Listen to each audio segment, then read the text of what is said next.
vamos a desarrollar el último tema de lo que es, ah, dentro de lo que son síndromes vestibulares, ¿no? En este caso, vertiginoso periférico, ¿ya? Ya habíamos desarrollado lo que era la eh, principal, el más frecuente, que es el vértigo paroxístico posicional benigno, ¿ya? Era el más frecuente, pero que no estaba tan estudiado, tan experimentado. Lo que sí, la enfermedad de Meniere sí es el más estudiado, el que tiene mayor, eh, ¿cómo le puedo decir? Más estudios, sobre todo anatomopatológicos, que el mismo vértigo paroxístico, ¿ya? Pero que no es el frecuente, ¿no? Se dice que es el 3% de todos los vértigos periféricos. Entonces, su nombre se da ah, en honor a un médico francés, Prosper Meniere, ¿ya? A manera de estudio, a manera de historia, ¿no? Este médico había estudiado mucho de estos pacientes y ¿a qué se dedicaba él? A estudiar o hacerles autopsias a todos los pacientes que morían por alguna razón, pero que sí estaban diagnosticados con esta enfermedad, con esta patología que era la enfermedad, ¿no? Entonces, ¿qué cosa encontraba en los estudios mm, de histopatología, anatomía patológica, ¿no? Que tenían un patrón en los canales semicirculares, donde existe el drenaje del líquido endolinfático, habían ciertas fístulas, habían ciertas alteraciones anatómicas en estos pacientes. Entonces, ¿a qué se llegó? ¿A qué conclusión se llegó? Pues determinó de que existía una alteración anatómica causada por diversos factores, ya sean de su desarrollo anatómico o algún tipo de aumento de la presión endolinfática, por lo cual se producía un hidrops, el famoso hidrops endolinfático. Entonces, anatómicamente, este síndrome vertiginoso, la enfermedad de Meniere, está bien estudiado.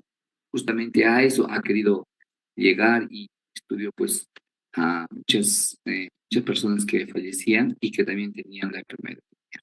¿Ya? Entonces, como una introducción, ¿no? Bueno, esto ya lo habíamos estudiado, ¿no? Solamente que podemos ver que de acuerdo a la presentación del vértigo, el episodio puede ser único, más de 24 horas de duración, que eso es justamente lo que vamos a estudiar. Como les había dicho, el vértigo paroxístico duraba más o menos de 20 a 60 segundos, más o menos. Pero este tipo de vértigo más bien es durante el día, 2 días, 3 días, ¿no? Mientras la, la crisis, ¿ya? Entonces, ¿qué es lo que se encontraba, como les había dicho, ¿no? Hay alteraciones en la anatomía del oído interno, en este caso específicamente de los canales semicirculares, donde existe un drenaje.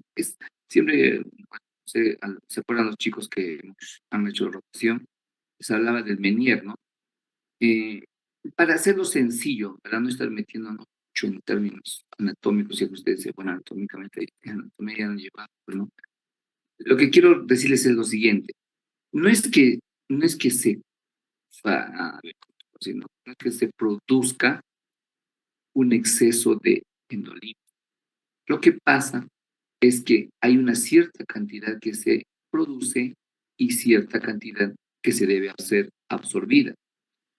Y debe existir pues un nivel común, un nivel este, regular, se podría decir. Y como les había dicho, eh, durante el tiempo que esta paciente está desarrollando esta hidropesía, existen alteraciones anatómicas en el drenaje. Por lo tanto, si no hay un buen drenaje de la endolinfa, va a existir un acúmulo, un excedente. Por eso se llama el hidrops endolinfático o hidropesía endolinfática. Ya, entonces, básicamente es lo que pasa en esta patología. Entonces, debemos saber que es una enfermedad crónica del oído interno. Cuando decimos enfermedad de Meniere, se desconoce la causa, pero cuando decimos síndrome de Meniere, es que conocemos la causa que lo ha desencadenado. Es el famoso hidrops endolinfático, ¿no? La enfermedad de Meniere. Y en realidad, esta podría, dice, no supera el 3% de todos los vértigos periféricos. Les había dicho que el vértigo más común es el vértigo paroxístico. Sin embargo, el enfermedad de Meniere solo es el 3% de todos los vértigos periféricos, pero es la más estudiada. No es la más frecuente, pero es la más estudiada. Entonces, como les había dicho, no Prosper Meniere en 1861 describió los síntomas de esta condición que estaba relacionada. Veía que había un vértigo recurrente, se intensificaba en los momentos de crisis, que era repentino. Había una pérdida progresiva de la audición, es decir, una hipoacusia de tipo neurosensorial. Y lo que más le molestaba o les evitaba un desenvolvimiento regular de la persona era el acústico, o el tinnitus, o el zumbido, como quieran llamarlo, el acústico. Entonces, esta triada, ¿no? Vértigo, hipoacusia y acúfenos, es lo que nos va a eh, determinar lo que es la enfermedad de Meniere. En cuanto a la prevalencia, existen distintos estudios que se va a dar, tal vez con ciertas diferencias de acuerdo al lugar, ¿no? Italia, Reino Unido, son pues totalmente semejantes. Tiene que ver también el factor racial. En realidad lo que se dice, ¿no? Que la edad etaria, la edad donde se va a relatar, describir más esta entidad, desde los 20 a 50 años. Yo en esa experiencia personal, les digo, siempre son personas del sexo femenino a partir de los 40, 45 años. Es lo clásico que yo, ya todo ese tiempo de Torrino, he visto que es la prevalencia en esa edad. No está lejos. La literatura dice 20 a 50, ¿sí? 40, 45 años. Mujeres, hasta ahorita he diagnosticado o he tratado una persona, un varón, pero todos son mujeres. O sea, hay una alta prevalencia de mujeres. La caricia no se la llama sexos, mujeres, ¿sí? Mujeres. Tiene que ver cierto arraigo familiar, 5%, no está nada. Hay factores genéticos que pueden heredarse con carácter autosómico dominante. Ah, actualmente no está bien aclarado la etiología en sí, pero podría estar relacionado el desencadenamiento de esta entidad como una infección viral, pues el virus, el citomegalovirus, algún tipo de reacción inmunológica como las famosas alergias, ¿no? Eh, traumatismos físicos, como les había mencionado al inicio, ¿no? Estos pacientes tienen alteraciones a nivel del desfogue o del lugar de la reabsorción del líquido linfático. Hay alteración, quiere decir, por eso es que se empieza a acumular, hay un excedente, les había dicho, ¿no? ¿Por qué? Porque también se ha visto relacionado con lo que son antecedentes de traumatismos, ¿no? Un traumatismo acústico o simplemente una estenosis del conducto auditivo interno también, o sea, anatómicamente es un subdesarrollo óseo, por lo tanto también se considera como causa o como etiología de la enfermedad de Meniere, ¿ya?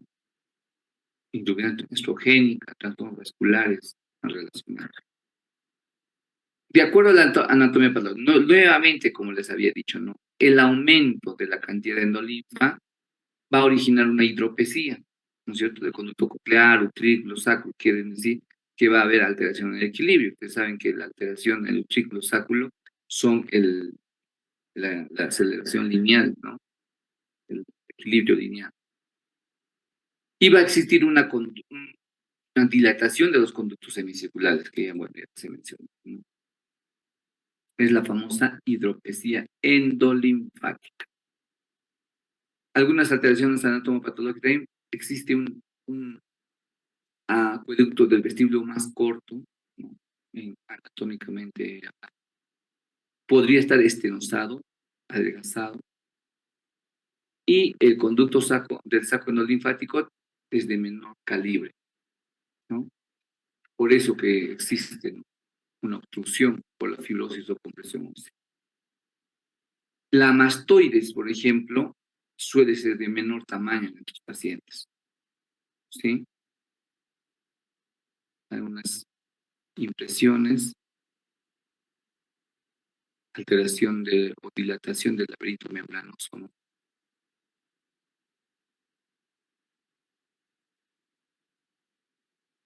Bueno, ¿qué es lo que existe acá? Va a haber una hidropesía linfática, por lo tanto va a haber dilatación del laberinto membranoso. Las rupturas dilatadas en los periodos de máxima presión se rompen, escapando la linfa al espacio perilinfático. Es decir, esto sucede en los periodos de crisis.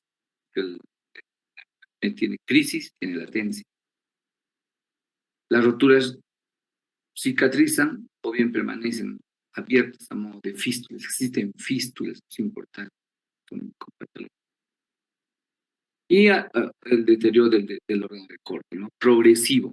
Se dice que no es igual tratar a una persona que es diagnosticada recientemente a que una persona tiene esta patología ya durante 5 o 10 años. O sea, el tratamiento tiene mucho que ver con el tiempo de presentación, de realización de esta enfermedad, ¿no?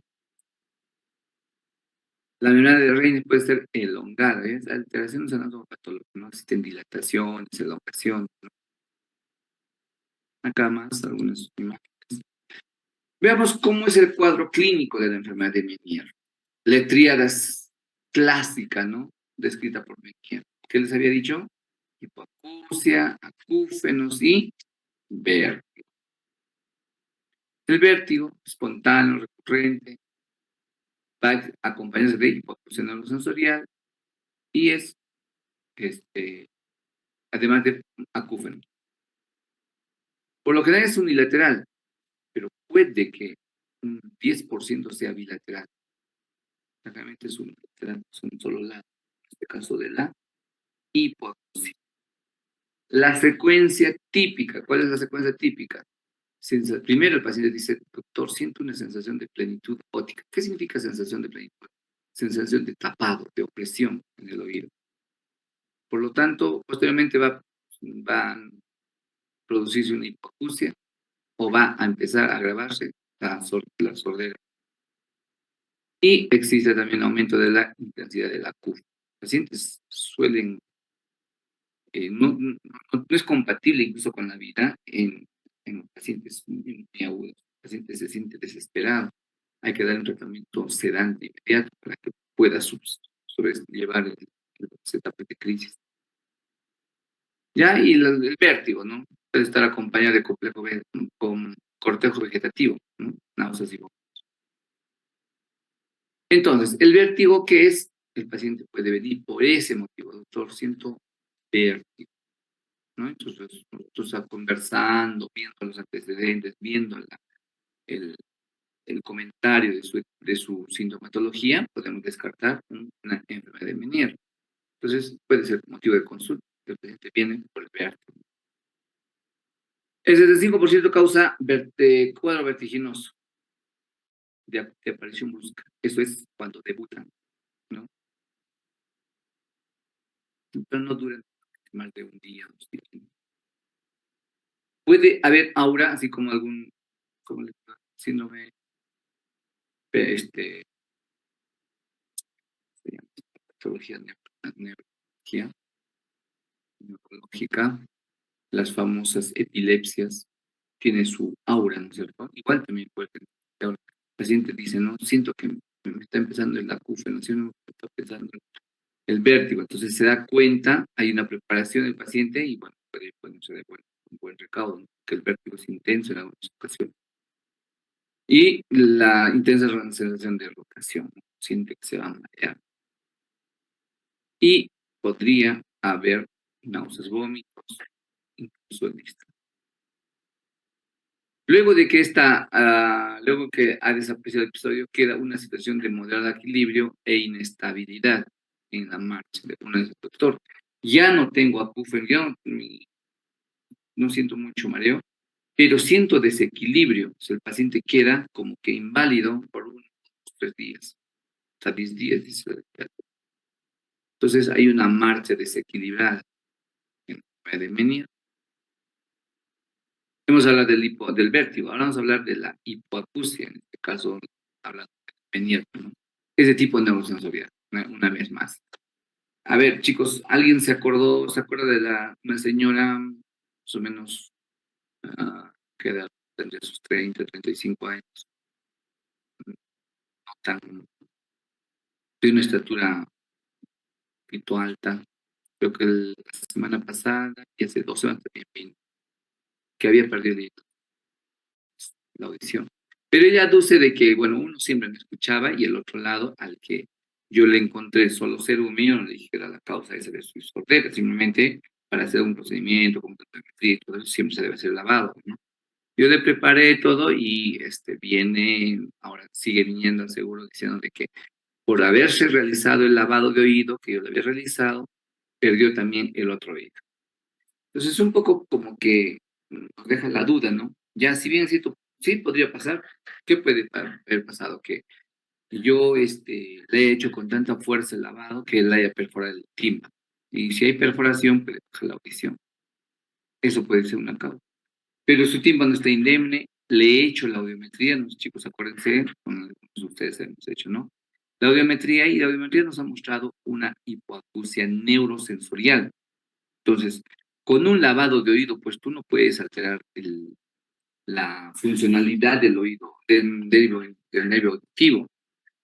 Entonces, la señora pues, no quiere entender de que el lavado no ha sido la causa de la pérdida. Es probable, ella dice que está escuchando tranquilamente, ¿no? Probablemente sería un cuadro de lo que estamos viendo a una hipoacusia súbita.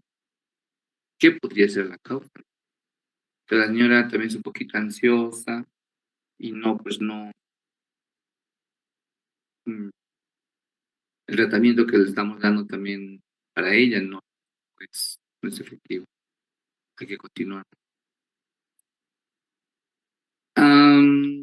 Y cuando nosotros hacemos una audiometría de estos pacientes, por el fenómeno del reclutamiento es una palabra un poquito ya es de especialización en nivel de audiología, ¿no? Hemos hablado de los vértigos, hemos hablado de las hipoacusias, ahora vamos a hablar de los acúfenos. ¿En dónde? En la enfermedad de Meniere, ¿no? Las características que tienen cada uno de ellos. Los acúfenos, la primera vez que nos produce la persona dice que tiene mareos, vértigos, el acúfeno puede estar ahí acompañado. Es continuo, siempre el paciente dice, tengo un zumbido, un acúfeno persistente. Entonces, eso es lo que tienes que darte cuenta, que es los síntomas que te comenta el paciente, tú con solamente la clínica puedes determinar que es una enfermedad de Meniere. No faltan nunca en los ataques de vértigo. Cuando hay vértigo, el acúfeno también se adiciona. Su intensidad está en relación con la intensidad de la hipoacusia. Algunos pacientes dicen, doctor, tanto acúfeno, tanto zumbido, de que ya no escucho nada. Entonces, está íntimamente relacionado. ¿Ya? Nuevamente, la historia natural, ya bueno, hay algunas veces, ¿no? Fase de inicio, fase activa, fase final. Estas cosas también tienes que ver para ver el tratamiento que tú vas a dar. La fase de inicio, por ejemplo, hasta un año de inicio de los síntomas. La fase activa, 5 a 20 años, con periodos de latencia, obviamente. En la fase mineral, por ejemplo, ya no hay vértigo, hay una destrucción y desaparición del epitelio sensorial. Y la hipoacusia es mantenida entre 60 y 70 decibeles, es decir, ya es alta, ¿no? Cuando ya es ya de muchos años de haber desarrollado. Exploración, ¿qué cosa vemos? ¿Qué cosa podemos encontrar? La exploración física, ¿qué cosa? No encontramos ninguna cosa, el oído va a estar bien, pero debemos tener cierta, eh, según la experiencia ya vemos, ¿no? Que debemos hacer un examen dirigido. Además de ello, ¿qué cosas debemos ver si decimos que no está escuchando bien? Obviamente una audiometría, ¿no? ¿Y cómo nos va a encontrar? Una hipoacusia de percepción. Nistagmus puede ver un espontáneo horizontal, pues, como ven a ese movimiento. Puede verse en una opción para evaluar, para determinar el nistagmus. Luego tenemos que hacer una audiometría, ¿no? Como se había dicho, ¿no? Afecta a las frecuencias bajas, las agudas, también conforme va evolucionando la enfermedad.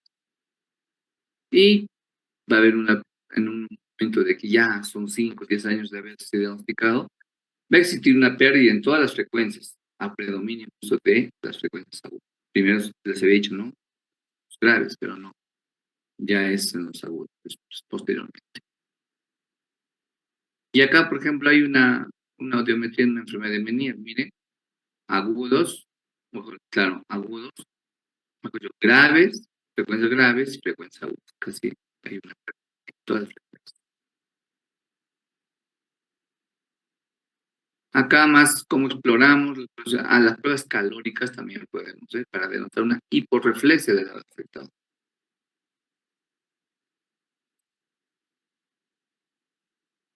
En cuanto al diagnóstico, ¿qué es lo que hacemos para diagnosticar un Meniere?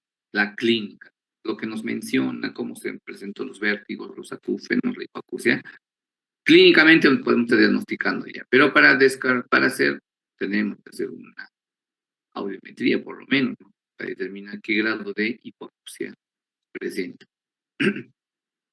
¿La logometría puede entrar? Sí, ¿por qué? Porque en la logometría lo que nos dice, nos evalúa es el nivel de comprensión. Y como les estaba diciendo, ¿no? Cuando ya el Meniere está diagnosticado 5 o 10 años, la capacidad de comprensión de la palabra va a estar alterada. Porque les he dicho, ¿no? En la geometría casi todas las frecuencias están ya tomadas. Por eso que debemos hacer la logometría. ¿Ya? Podemos hacer una electroconclografía, sí. El test de hidratación con glicerol, esto también en el hospital se hacía este proceso. Bueno, y podemos diagnosticar por exclusión de otras causas de vértigo. Primero vamos a pensar vértigo paroxístico, siempre no. Después ya en las otras patologías. Hidronuclear, linfática, ya. En cuanto al tratamiento, ¿cómo es que debemos tratar la enfermedad de Meniere? Primero, también, si clínicamente podemos diagnosticar, podemos darle también sintomatológicos nada más.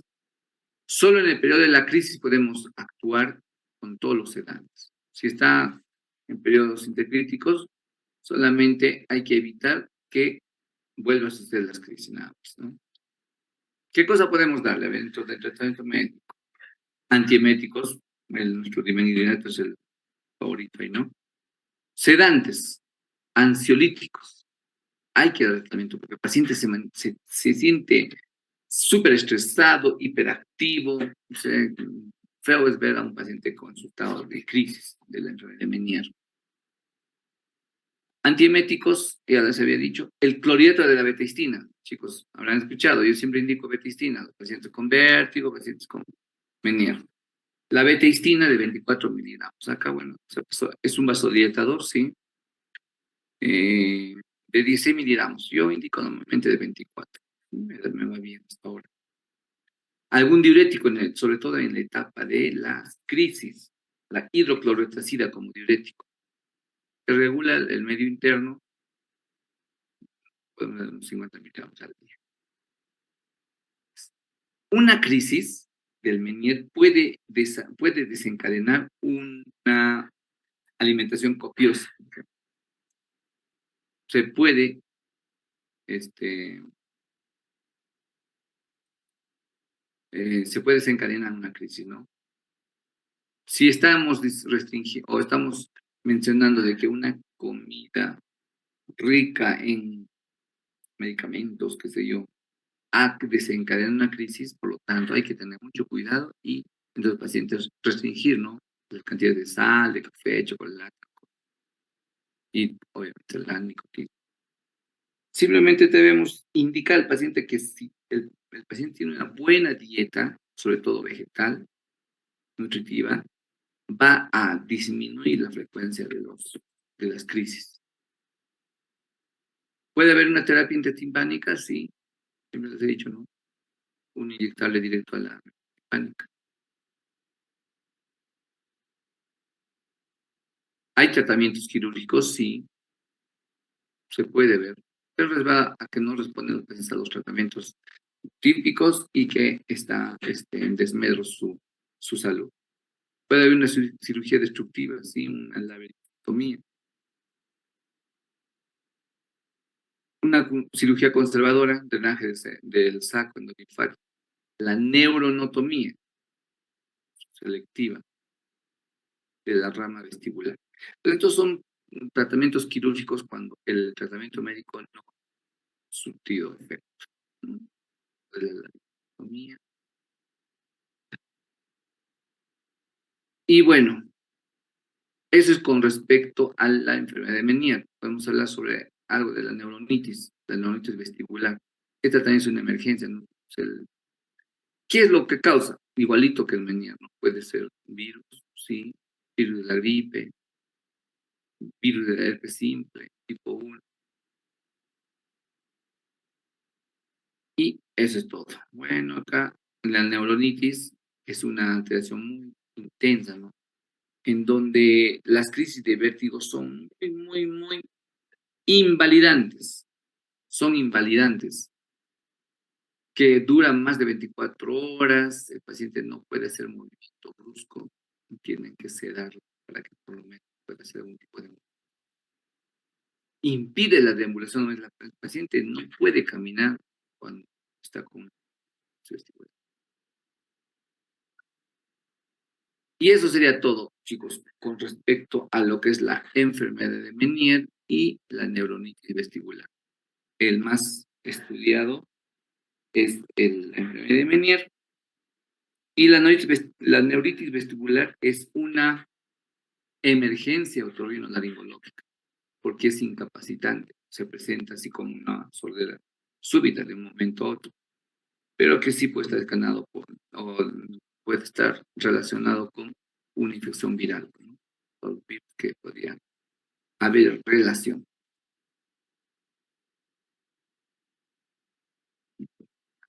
Compañera, cuando yo estudiaba con ustedes, nunca apareció un examen. Un día antes hemos estado tranquilos con un amigo, se le nos apareció. Dimos el examen, me acuerdo, de cardiología, creo. Y ella no se presentó si el día anterior estábamos estudiando incluso con él. Lo que pasa que le dio esto, una neuritis vestibular, pero hacía todo dar al paciente. La compañera no podía respirar, ni bien se movía su cabeza y le daba vueltas, náuseas, vómitos. Es terrible, es un cuadro muy aparatoso. Entonces, poco a poco hay que sedarlo, hay que hacer sedantes vestibulares y poco a poco se mejora. En este caso, en la neuritis vestibular, como es algo agudo, o sea, en un momento otro, no podemos decir que hay hipoxemia en el, como lo que sí es en la enfermedad de Meniere, ¿no? Y ahorita el tratamiento, ¿cuál sería? Sedantes vestibulares. Hay un cóctel que nosotros hacemos, dextrosa, betametasona, dexametasona, clorfenamina, dimethilinato, todo en doble, duplicado de dosis, y eso hay que pasarlo eh, lentamente, ¿no? Viendo los de paciente hospitalizado en la neurocirugía. En el Menier, en la etapa crítica sí, pero después no. El tratamiento debe continuar, pero por vía ambulatoria. Bien, chicos, entonces, con esto hemos terminado lo que es la parte que nos corresponde, ¿no? Que son hipoacusia, ese síndrome vestibular, ¿no? O síndromes vertiginosos. Dentro de ellas hemos hablado, ¿no? Del vértigo paroxístico, no, del vértigo periférico paroxístico posicional, ¿no? Después hemos estudiado la enfermedad de Menier y luego ahora un repaso con lo que es la neuronitis vestibular, que en realidad es una emergencia, ¿no? En cuanto a torrenunciado. Bien, chicos, ¿alguna pregunta?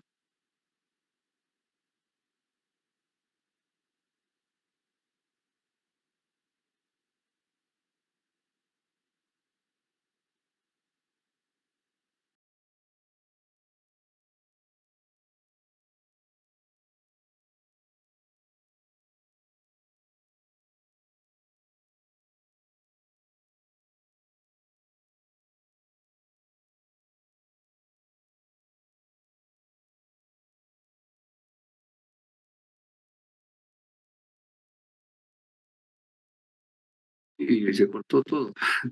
Estaba hablando por gusto. Bueno, chicos, no habiendo preguntas, damos por finalizado el- los temas que se me han encomendado. Y ahora sí, ya han pensado en la fecha de examen.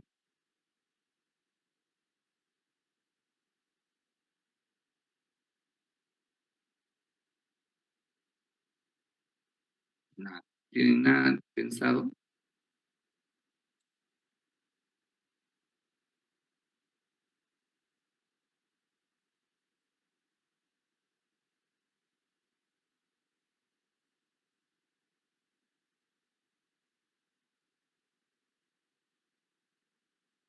Bien, chicos, entonces, Doctor, disculpe, se me fue mi señal. ya, Doctor, todavía falta quedar una fecha exacta con mis compañeros sobre el día del examen. ya. Sí, sería, yo lo estaría mañana, doctor, lo ubicaron. Mañana yo estoy en sala, en la mañana y en la tarde voy a hacer consulta. Ya, doctor, entonces, para coordinar con mis compañeros y mañana ya